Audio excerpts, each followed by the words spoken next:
Hey, good evening, everyone. We have quite the agenda tonight, so we're going to get right into it. I'm going to call the meeting to order. Pursuant to the Open Public Meeting Act, public notice of this meeting has been given by the board secretary in the following manner. One, posting written notice on the official bulletin board at the Voorhees Township Public Schools Administrative Building on August 4th, 2025, sending written notice to the Courier Post on August 4th, 2025, filing written notice with the clerk of Voorhees Township on August 4th, 2025, and posting on the Voorhees Township Board of Education website on August 4th, 2025. Please rise for the Pledge of Allegiance.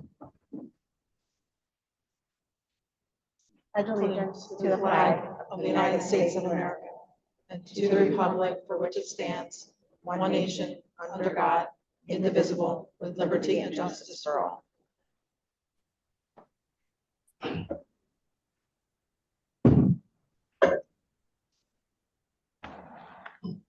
Board Secretary, will you call the roll, please? Mr. Bryce? Here. Ms. Munyon? Here. Mr. Rosen? Here. Mr. Rosner? Here. Mrs. Rudder? Here. Mrs. Smythe? Here. Mrs. Stewart? Here. Ms. Kedover? Here. Mrs. Watson? Here. Hey, we are going to move into the public hearing on the 2026-2027 budget. I'm now opening the public hearing. Can I get a motion to open the public hearing on the 2026-2027 budget? So moved, Rudder. Second, Kedover. All in favor? Aye. Aye.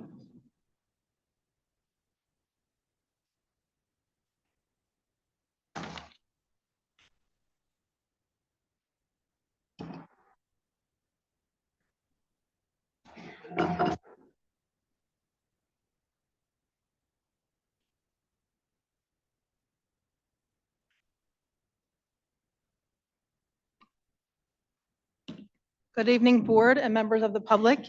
I'm going to turn this slightly. That doesn't mess anything up, does it? Okay. Since it's a public hearing, I don't want to have my back to you guys. And everybody can see the presentation too. Okay, so we're going to do the presentation, which is very similar to the one that was done in March. But before we get started, I'd like to read a statement. It's regarding the transportation changes that were made. I would like to take a moment to acknowledge and express our sincere regret regarding the concern and stress experienced by families as a result of the recent transportation adjustments associated with closing the budget gap for the 26-27 school year. We are grateful to our parents and guardians for their feedback, engagement, and willingness to collaborate with us throughout this process. Your input has been both valued and impactful. Based on the concerns shared, we conducted a thorough review in partnership with the local police department and determined that several of the streets initially identified for the removal of courtesy busing due to their distance of less than 2 miles will continue to receive transportation as they present hazardous walking conditions. As a result, those routes have been formally designated as hazardous, and district policy has been updated to ensure that accurate and consistent information is applied moving forward.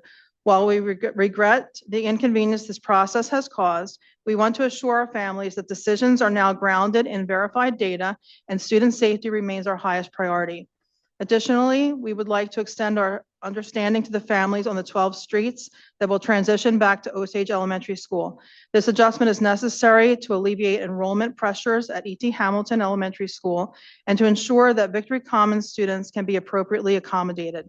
To support a smooth transition, Mr. Cranmer and the Osage Elementary team will host an information session for affected families on May 27th, 2026 at 6 p.m., where they will share details about the school community and answer any questions. We appreciate the continued partnership of our families and remain committed to approaching all decisions with transparency, care, and a focus on what is best for our students. Thank you.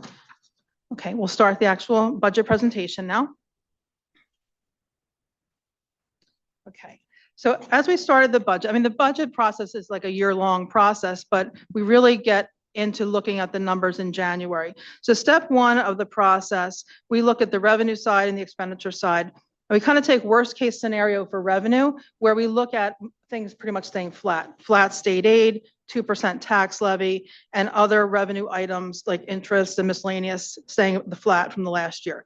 And then we look at the best case, if you want to call it that, appropriations, where there's no reductions to any current appropriations.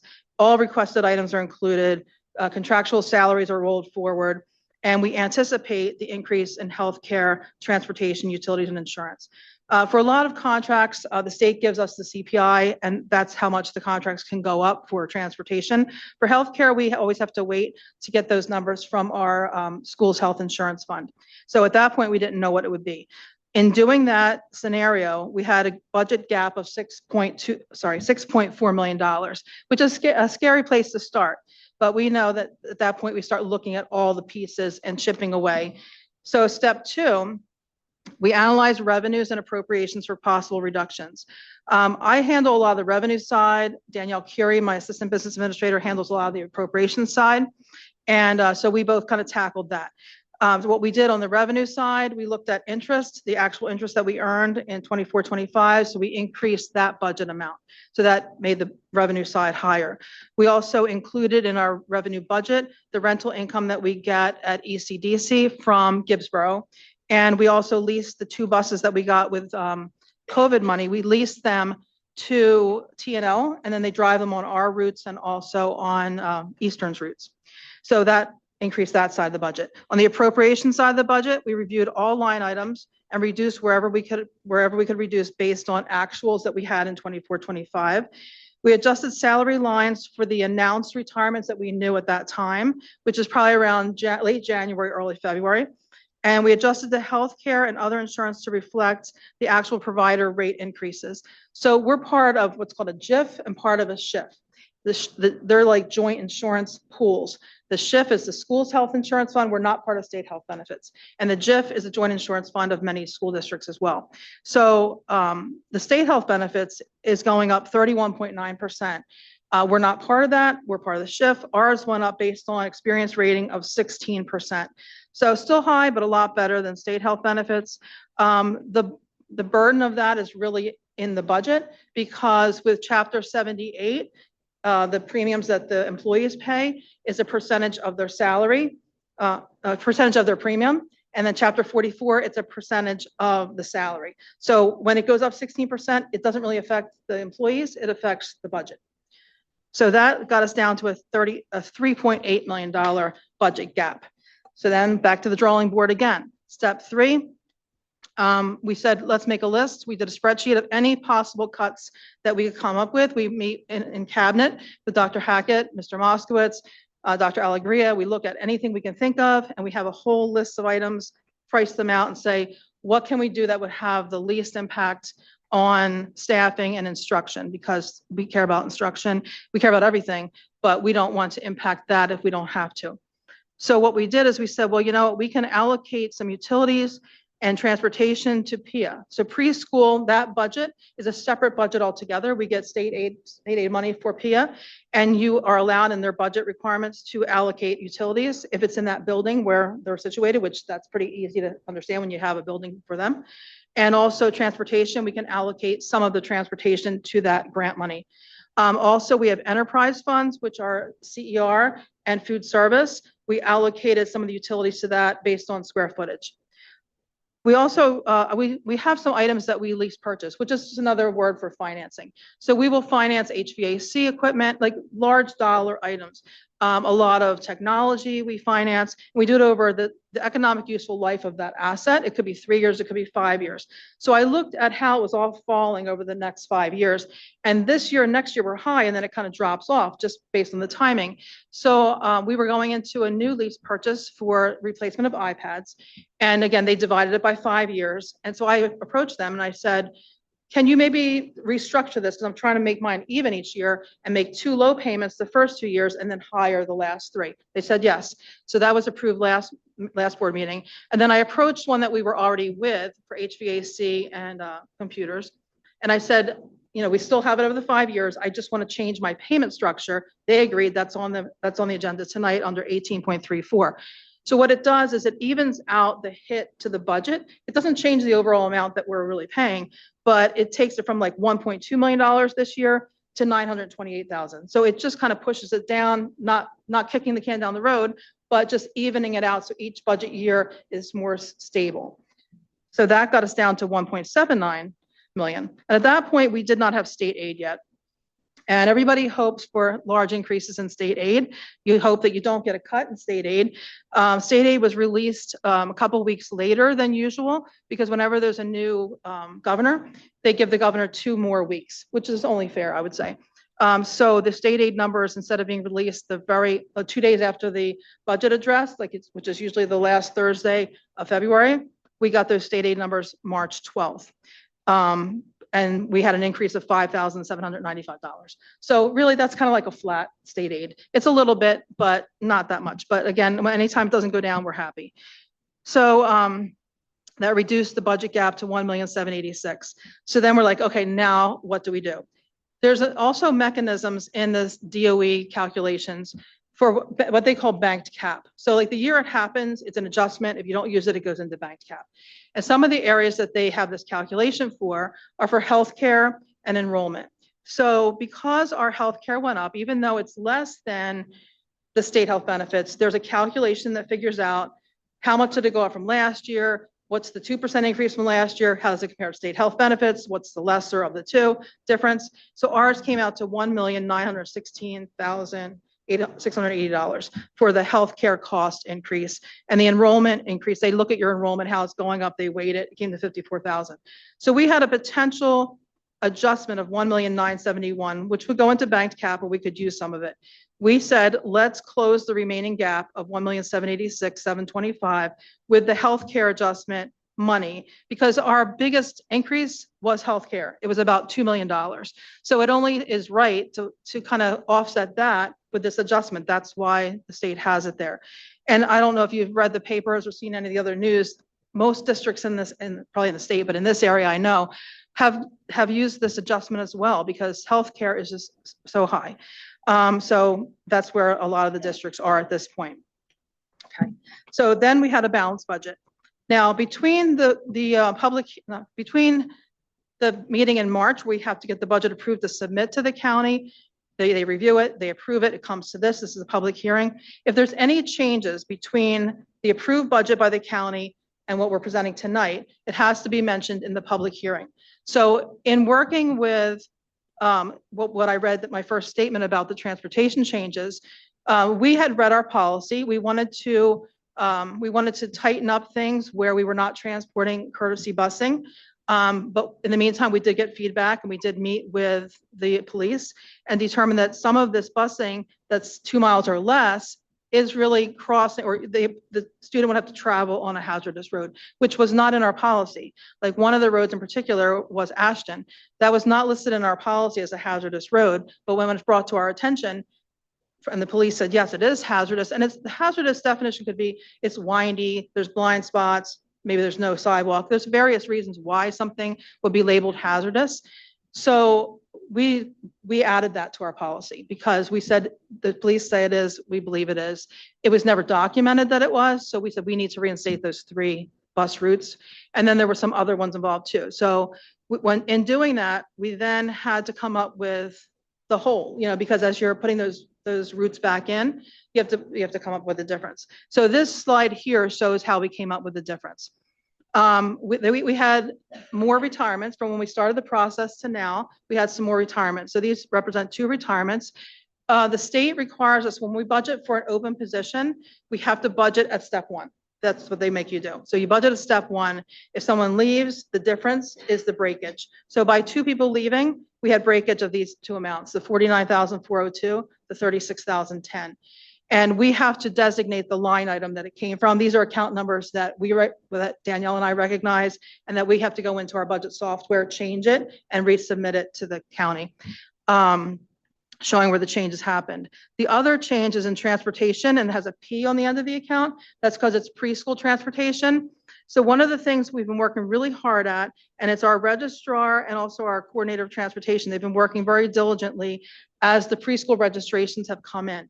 The cutoff for preschool registration is May 1st. So it's really kind of after the fact of the times that we're looking at. So what they were doing is looking at the preschool route consolidation, Geographic placement. So if a student lives, like in the beginning, the students just went like first come, first serve.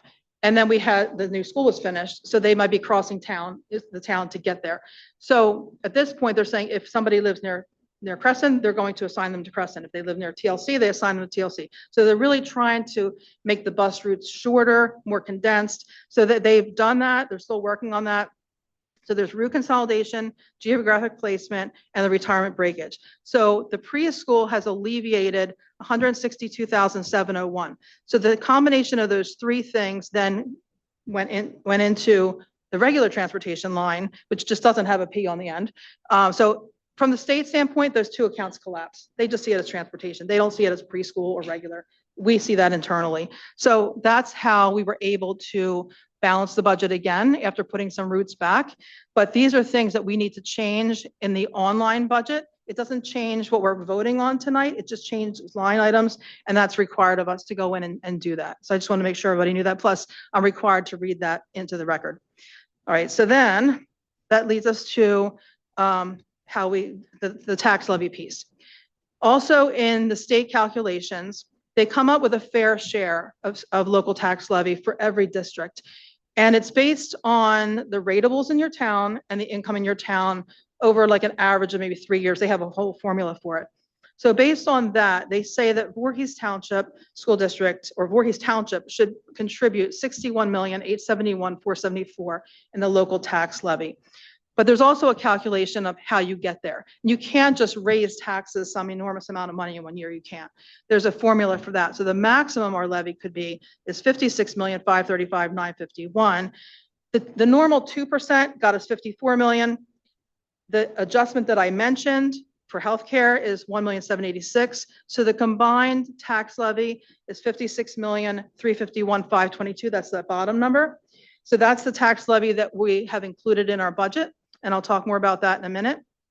But that's how we got to that number. It's the 2% plus the adjustment for healthcare. Okay, the next page is the tax impact. So you'll see last year, the tax levy was $53,494,899. This year it's $56,351,522, an increase of $2.8 million, which is 5.34%. That is the percentage on our budget, like from one number to another. On the tax bill, that it's a different percentage based on ratables of the township, but it's just this district's piece. Like when you get your tax bill, there's other pieces to it, a county piece, I guess an eastern piece. This is just our piece. So the tax rate went up 4 cents. The average house is assessed at $455,056. So the impact, if it was just a 2% increase, would have been $117.43 a year. But with this added amount that we put in, it's $189.42, which is an increase of about $72 over the normal 2%. Before we get to questions, I just want to mention that the budget that we'll be voting on is item 5.6. There were copies out for the public if you wanted to look at them, and the board has it also. And what it just mentions is it has the general fund total of $66,448,062, the tax levy, the special revenue piece, that's really grant money. So any grant money we get is that number. So the total budget with the general fund and the special revenue is $75,994,106. And we also have to mention that, again, we're using the healthcare cost adjustment of the $1,786,725. And we're also doing withdrawals from capital reserve to do some projects, only 2 projects this year for $200,000. We're putting in a new playground that's split funded at Osage. And we're doing some more hard surface flooring replacement of carpeting for $60,000.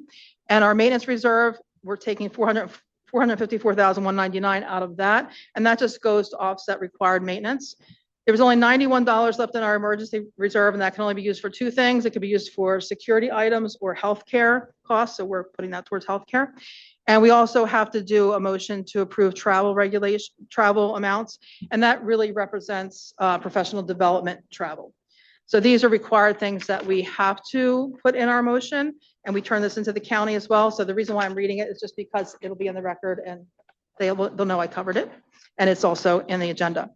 So at this time, we thank you for your time, and we will open it up for questions. I believe we do questions of the public first. Okay, so I'm going to go back to my seat, But we can open it up to questions from the public, and then I believe we do questions from the board.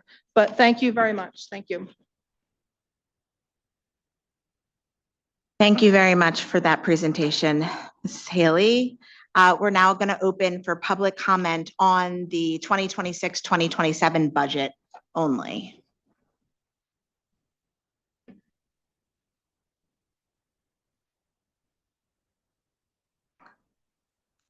Seeing none, I will now open it up for board comments. I'll go down the board row. Ms. Smythe, any comments? Ms. Munyon? Ms. Cadover? Yes, I do have a comment. Thank you. Yeah. Good evening, everyone. I want to begin by acknowledging the creativity, diligence, and expertise of Ms. Haley and her team. As a community, we are not unscathed with this budget, and I will speak to that in a bit. But I urge you to look at neighboring districts, cutting programs and services, eliminating staff, raising taxes, in some cases more than sevenfold. We are cutting no programs, no services, no staff, and our tax increase, while real, is far lower than our neighbors. That is not an accident. That is the result of skilled, expert administration and thoughtful financial planning. I wanted to name that clearly before I say anything else.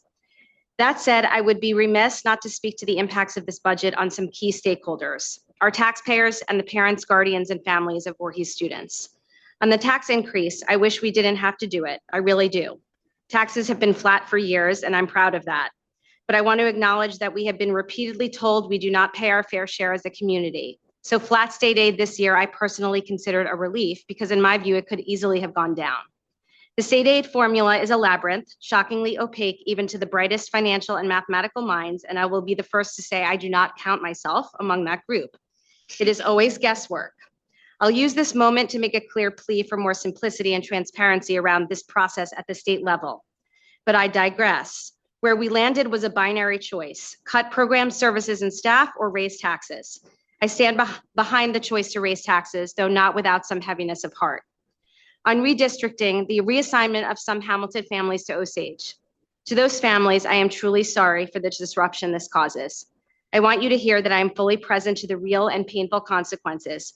I don't want to relitigate the past, but I will make this commitment. I will advocate strongly for students to be zoned for the school closest to where they live, and that we do not redistrict students unless it is clearly an exigent circumstance and there are no other viable solutions. It causes too much upheaval and is an unnecessary interruption in a child's educational journey.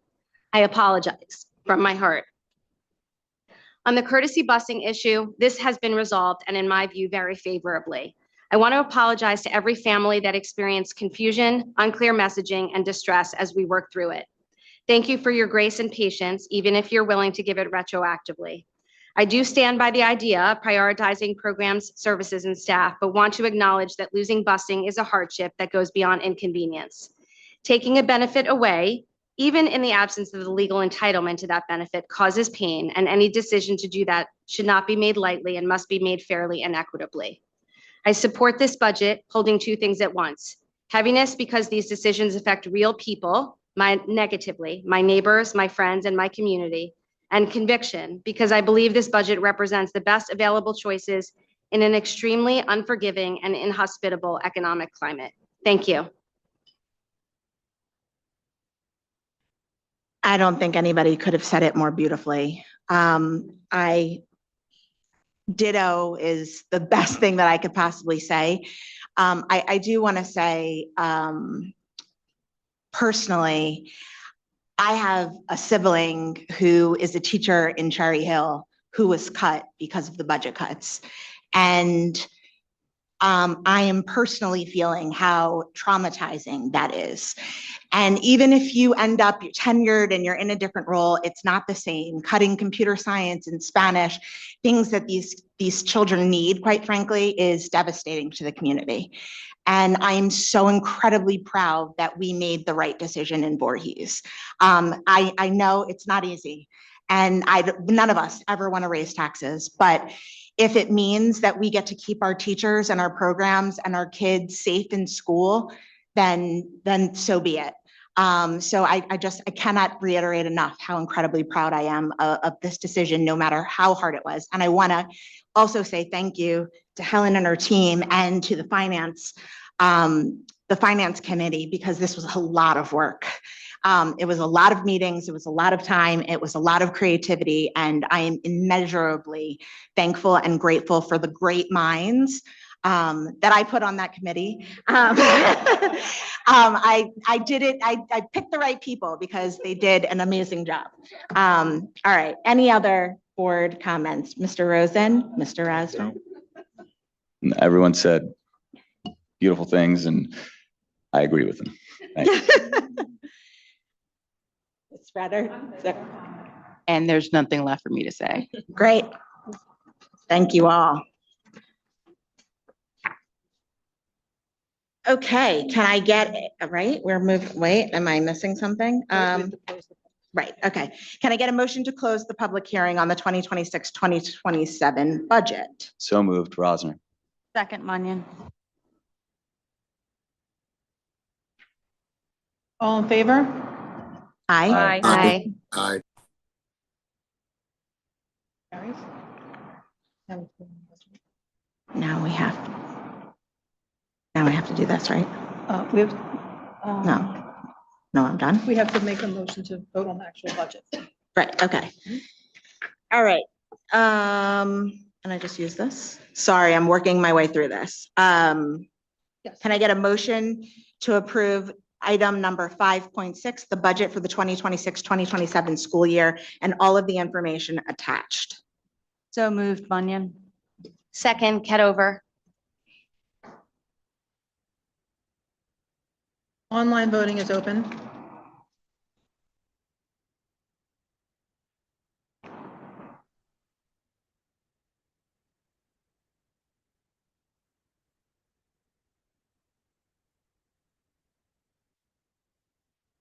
The motion unanimously passes. Okay. We're going to the second executive session, right? Yeah, so we are not leaving for this executive session, but we will be taking the second. Moving to district reorganization, can I get a motion to approve all of the items under district reorganization? So moved, Rosner. Second, Rudder. Online voting is open.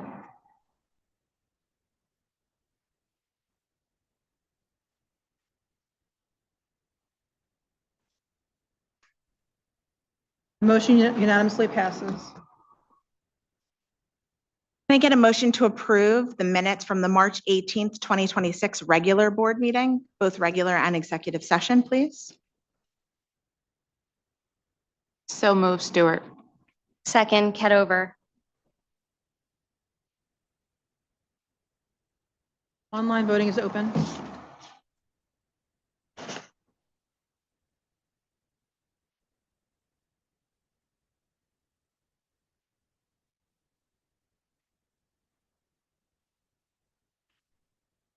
Motion unanimously passes.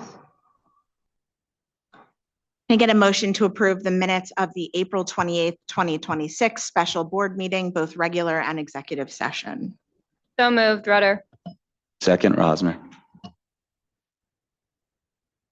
Online voting is open.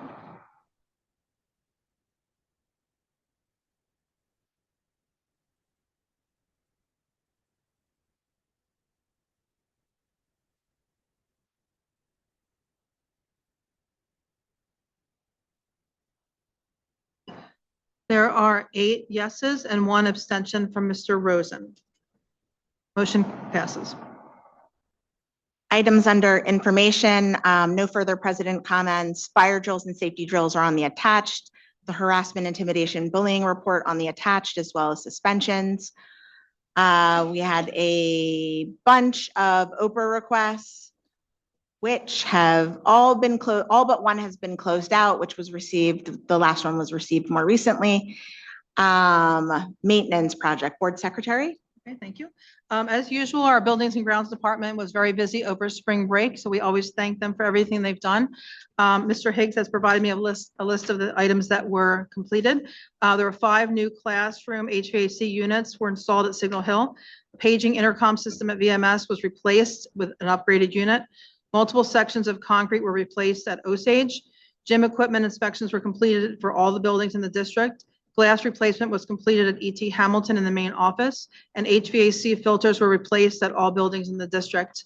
I also wanted to thank Ms. Curie and Mrs. Milady and my entire business office staff in helping with the budget. It really was a big task and everybody had a hand in it.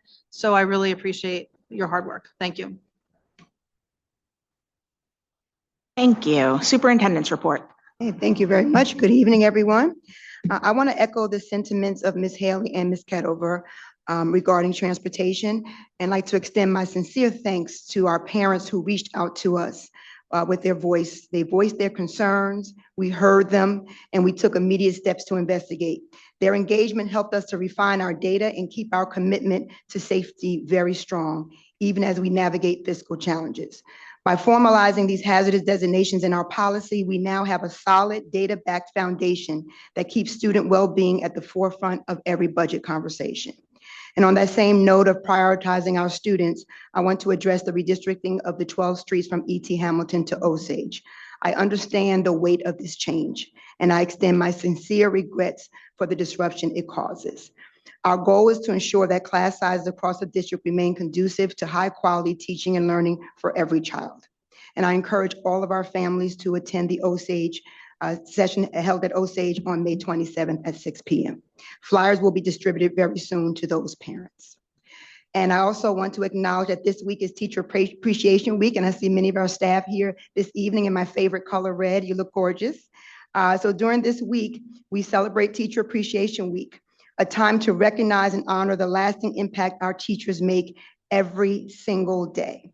Across the Voorhees School District, our teachers demonstrate unwavering dedication, creativity, and care, shaping meaningful experiences that support both academic success and personal growth in every single student. In times of change and challenge, which we are definitely experiencing, the role of teachers become even more essential. Every lesson taught, every word of encouragement, and every moment of patience contributes not only to student achievement, but also to the development of confidence, resilience, and a sense of belonging. I thank each and every one of you for all that you do each and every day. I am just honored to serve as your superintendent, and I'm here if you need anything. Thank you so much for all that you do. I'm sorry, Ms. Donnelly is going to come up. She has a brief report on our NJDOE HIB school district grades report. Ms. Donnelly. Very brief, we'll emphasize, very, very brief. So good evening, Board of Education members and community members. I reported in October the data that goes along with the self-assessment for the anti-bullying Bill of Rights, the HIB grade is what it's called. But we got it back from the state. It was submitted in October. We received it back in April, and it needs to be posted on the website. So we already presented on the report itself. We just want to take a minute to show you where you can find that. So if you can see on the district website, on the homepage, and on every school page, kind of in the middle of the website, there's a box that says HIB mandates. If you were to just click on that, thank you, Ashley. And then down towards the bottom, the district grades determined are listed, and I have 3 years that are posted up there. So the 24-25 was the assessment that was completed in the fall of 25. And it gives each school plus the district grade. The highest that you can get is a 78, and our district overall was a 77. So if you were to look, in your spare time and you want to go through all this wonderful information, you'll find that it's broken down by school, and the district is up at the very top. Okay, thank you. Great, thank you very much. Audience participation. Anyone wishing to address the board, please approach the side table on the right and write your name and address on the login sheet. While the board is limited in its ability to respond to the public on matters involving personnel, litigation, negotiations, and attorney-client privilege, the board will now hear comments from the public relating to items on the agenda for this board meeting. Comments are limited to 3 minutes. The board will not take action. This evening, you will be notified at some later time by letter, electronic mail, telephone, or in the context of a later board meeting of any action the board does take.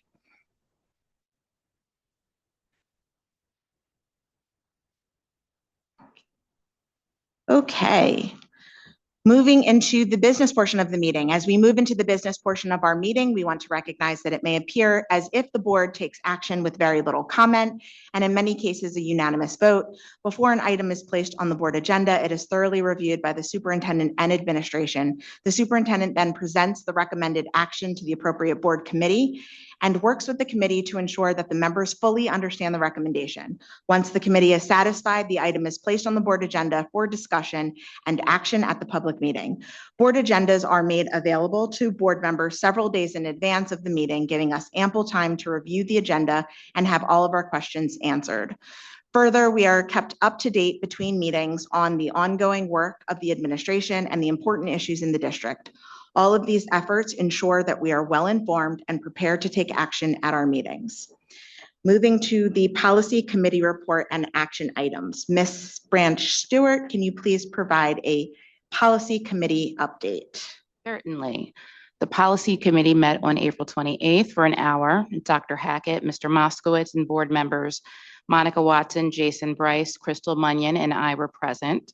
The committee discussed and recommends full board approval for all policy items on tonight's agenda, which includes 2 first read policies, including policy 8600, transportation, several missing policies and regulations from our vendor audit for first read, and policies and regulations to be abolished based on them being inapplicable to our district or addressed in other policies or regulations.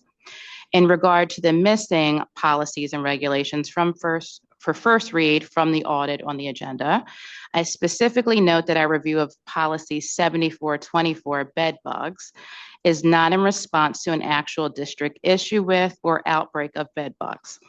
We are simply recommending adoption of this vendor suggested policy to remain proactive and arming our nurses and staff with procedures and tools to handle this type of issue. The committee reviewed no second read policies this month and will meet again on June 2nd. Thank you. Thank you. Can I get a motion to approve all of the items under policy? So moved, Stewart. Second, Rosner. Online voting is open.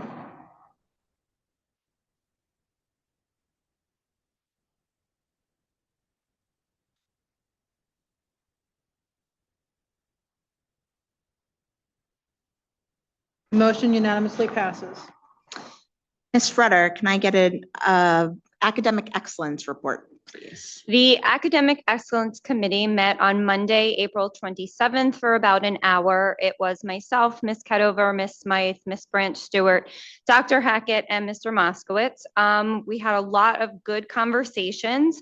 We talked about promotion and retention policy. Currently, Voorhees does not have one officially on the books, and we talked about potentially implementing one moving forward. We had a discussion about common district programs, which schools participate in the same types of activities, and which activities we would like to see in all schools. We discussed technology and the district's position that technology is intentional and balanced within classrooms. There has been a creation of a fine arts club at VMS, and the committee fully supports approving this new club. We discussed a reduction in assessments for grades 3 through 5 moving forward. The committee reviewed the sheltered instruction training plan for staff for the 26-27 school year. We talked about summer school and how many classes there would be and students in each class.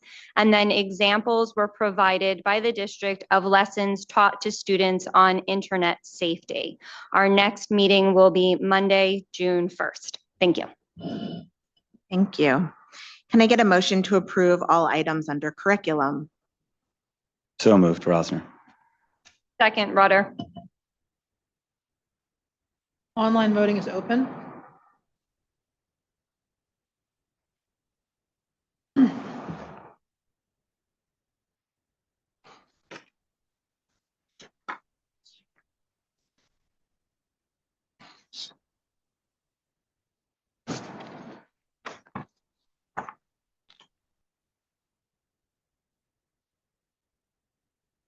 Nothing's coming up, so I can voice vote.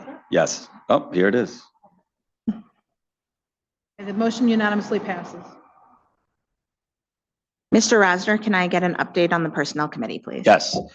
The Personnel Committee met Thursday, April 30th. In attendance, myself, Ms. Watson, Ms. Rutter, Mr. Rosen, Dr. Hackett, Mr. Moskowitz, and Board Counsel for one topic. We spoke about the recommendation for the Director of Buildings and Grounds. We would like the board to approve the hire. That's at 17.6 on the agenda. That person is replacing Mr. Mathis. We had the VTAA level 4 grievance. Our recommendation is to deny the VTA grievance 2026-01. We also spoke about the transfer of students from E.T. Hamilton to Osage, and our recommendation is to approve the transfer of those streets due to capacity issues at Hamilton. That is all. Thank you.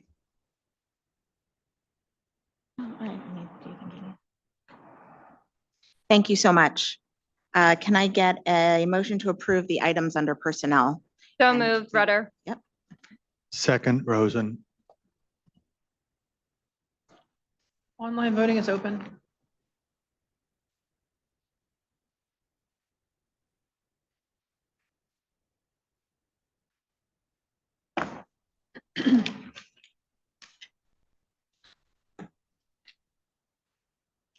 The motion unanimously passes. Ms. Munyon, can I get a Finance Committee report, please? Yes. The Finance Committee met on Wednesday, April 29th at 6 p.m. for 90 minutes. In attendance was Julie Kedover, Jacob Rosner, myself, Dr. Hackett, Helen Haley, and Danielle Kearney. We discussed the rezoning of streets from E.T. Hamilton to Osage, the parent responses, student and family impact, origination of current circumstances, and current overcrowding. The committee recommends the students be redistricted back to Osage as that is the appropriate school for these streets. We also recommend a policy be considered to ensure redistricting in the future keeps students at the school closest to their home whenever feasible. We discussed the response from Voorhees Township regarding future housing development proposals and potential impact on student enrollment. Impacts are generally 3 to 5 years out. The committee recommends continued communication to ensure appropriate and timely planning.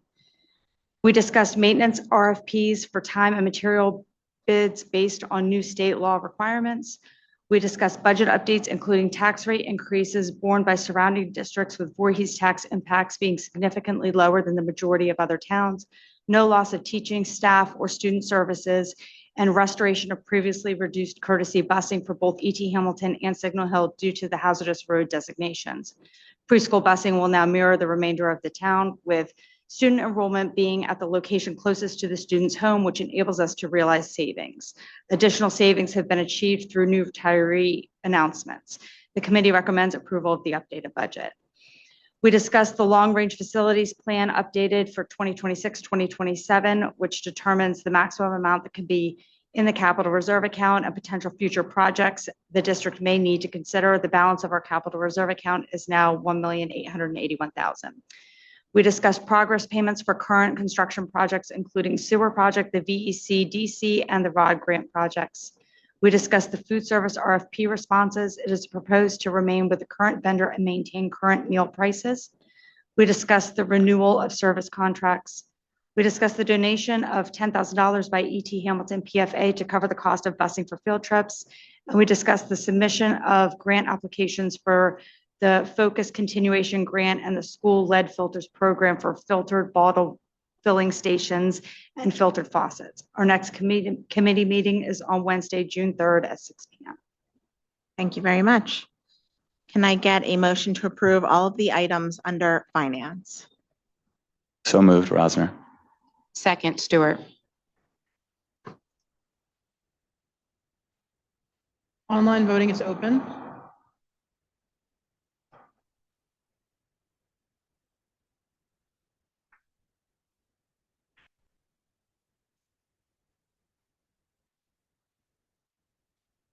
Motion unanimously passes. Can I get a motion to approve all of the items under transportation? So moved, Bunyan. Second, Kedover.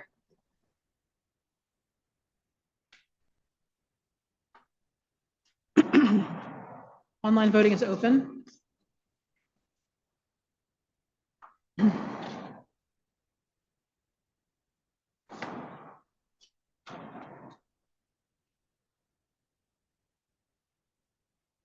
Motion unanimously passes. I get a motion to approve all of the items under buildings and grounds. So moved, Munyon. Second, Rosner.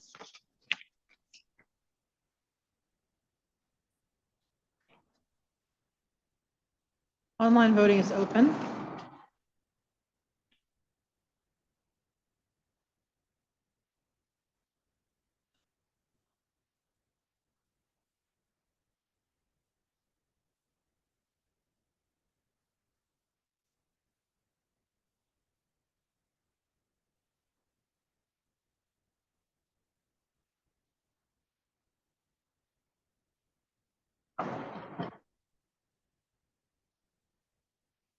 Yours working? No. No. But my vote is yes. Okay, thank you. Motion unanimously passes. Moving to public comment, anyone wishing to address the board, please approach the podium and write your name and address on the login sheet. If you are attending via Zoom, please use the raise your hand feature to be acknowledged. While the board is limited in its ability to respond to the public on matters involving personnel, litigation, negotiations, and attorney-client privilege, the board will now hear comments from the public relating to any items. We'll now hear you understand what I'm saying. Okay. Comments are limited to 3 minutes. We'll hear any comments. The board will not take action this evening. You will be notified at some later time by letter, electronic mail, telephone, or in the context of a later board meeting of any action the board does take.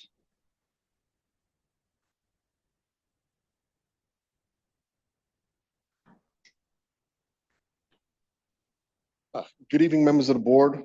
Good evening, teachers, parents, and community members. I just wanted to briefly follow up on regarding concerns I raised in the March board meeting. After that meeting, I had the opportunity to speak directly with Superintendent Dr. Neely Hackett, and I appreciated both her professionalism of that conversation and willingness to acknowledge that there were areas where policy review may be needed. Also want to say that I left that conversation feeling positive, that the district is listening and taking these concerns very seriously. The issues previously raised involved how extended student illness and excused absences are handled in practice, particularly when students return and are immediately expected to complete quizzes, tests, or significant assignments covering material they missed while absent. I also raised concerns regarding consistency in makeup work opportunities, grading fairness after medically documented absences, and whether students are being given a realistic opportunity to recover academically after missing extended instructional time. Again, I just want to acknowledge tonight that I appreciate the superintendent taking the time to discuss those concerns directly with me. I also want to raise an additional operational concern involving morning drop-off procedures at Voorhees Middle School. Students are marked late after 8:25 a.m. And many mornings, the parent drop-off line itself is still backed up with vehicles attempting to enter the school. In those situations, families who arrived on time may still end up receiving a tardy because traffic flow into the building has not cleared. I would just ask the board and administration to review whether tardies occurring under those circumstances should be handled differently, and particularly when the delay is caused by school traffic conditions rather than student lateness. And I propose 3 possible solutions. One can be using the time a vehicle enters the drop-off line as the cutoff rather than the time the student physically reaches the door. Another can be to designate a traffic cutoff monitor near the entrance at 8:25, and once a car passes that point before cutoff, the student is counted on time even if unloading occurs later.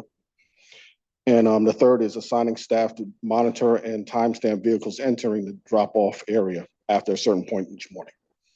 And again, I raise these respectively and constructively because I believe small operational adjustments like this can improve fairness and reduce unnecessary frustrations for families.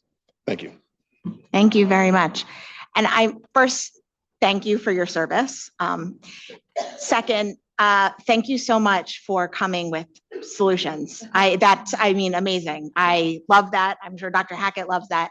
And thank you for acknowledging that she does try and meet with all of the parents. We often tell her that she works way too hard, but it's really nice when we get the feedback that she's actually meeting parents and hearing them and that you feel heard. So thank you so much for your comments. Yes, thank you. I just wanted to say that directly in front of everyone to acknowledge that. I appreciate it.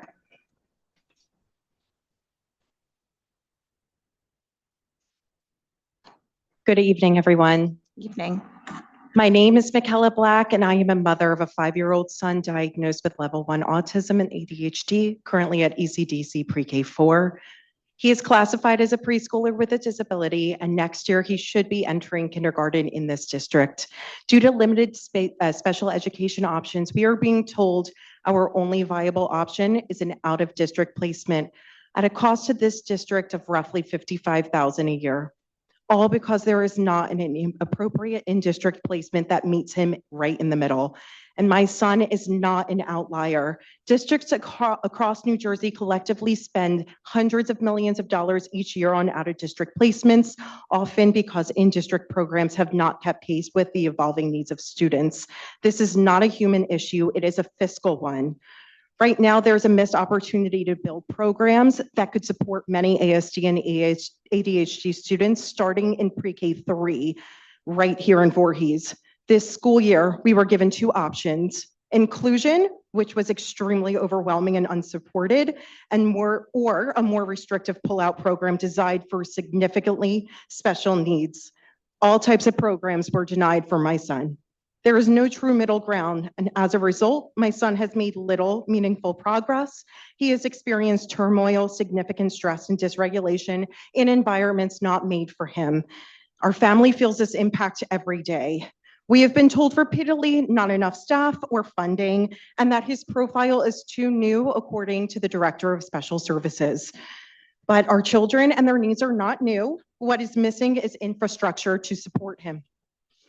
Research is clear: outcomes for autistic children are shaped by their environment. When the environment is supportive and appropriately designed, children succeed. I am asking respectfully and urgently, please, that the district prioritize the development of a program designed around nervous system needs, smaller class sizes, less stimulating environments, and a focus on special skills and emotional regulation led by trained staff.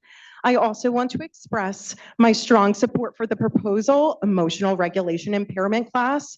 Right here in Voorhees, I urge you to prioritize it with clear timelines and commitment, please. Neighboring districts like Evesham already offer a program like this, starting in kindergarten. This is not theoretical, it is already working. Without appropriate in-district programming, families like mine are being asked to make life-altering decisions in a matter of weeks. We have less than 6 weeks to secure placement for ESY. Time is not on our side, and my son deserves to learn here in district along with his peers. We have an opportunity to not just support him, but really lead the way for many, many other students in need. Thank you very much for your attention. Thank you for your comments. Can I also ask that you send those comments directly to Dr. Hackett along with the emotional regulation impairment class that you referenced from Evesham, just so that we can have all of the information? Yes, there is actually a job posting for an autism class for emotional impairment. Currently, that's open right now in Voorhees. So I'm speaking in support of that. And yes, to Evesham, I will certainly forward you that as well. Thank you so much.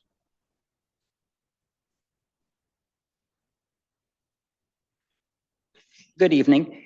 I wanted to thank Helen once again for the budget, because as spoken, we can see a lot of the districts are in turmoil. Congratulations to Mr. Higgs for his position. Congratulations to the 3 retirees, Ms. Sharon Robertson, Mr. Tim Hassel, and Mr. James Jordan. I wanted to thank the administration for the morning treats, and I wanted to do a thank you to the parent groups, because our school had treats every day, lunches, and I'm sure all the other schools have. So a big thank you to all of them. I'm thanking all the teachers, as some of the teachers in here, my children actually had. But the parent group really went above and beyond, and I'm sure they're thanked enough as it is, but wanted to give that. Thank you. Thank you.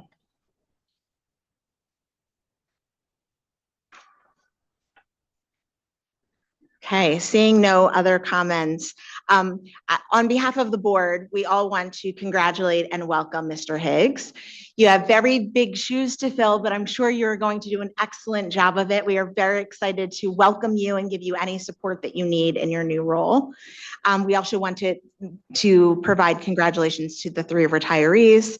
And There aren't enough thank yous in the world to extend to all of our teachers. We definitely have the brightest and the best. And our children are so incredibly lucky to have the type of educators that care so deeply about our children as if they were their own, even when they are total pains in the tush.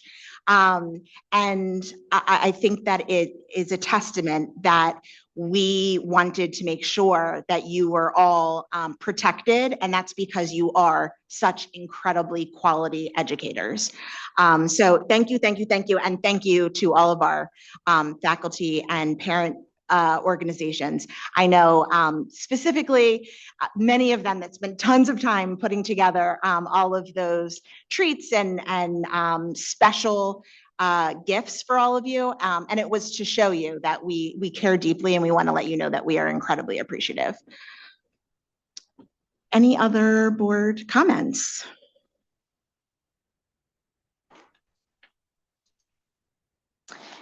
Okay. We are going to go into executive session. Matters involving personnel, including but not limited to the employment, appointment, termination of employment, terms of conditions of employment, evaluation of performance, promotion of discipline of any public officers or employee, and specifically the superintendent's evaluation. It will be at a minimum an hour, but don't hold me to it. And we will return to close out the session. So I have to make a motion to go to executive, correct? Correct. No action will be taken after executive session.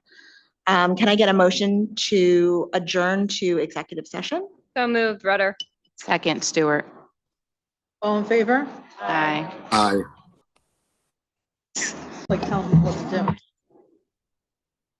I get a motion to return from executive session? So moved, Rosner. Second, Rudder. All those in favor? Aye. Sorry, did you capture that? Yes. Okay, Thank you. our next meeting will be June 8th, 2026. And it's our last one for the year or for the school year. Motion to adjourn. Motion. So moved. Motion, Mannion, second, Rosner. Second. All those in favor? Aye. Awesome.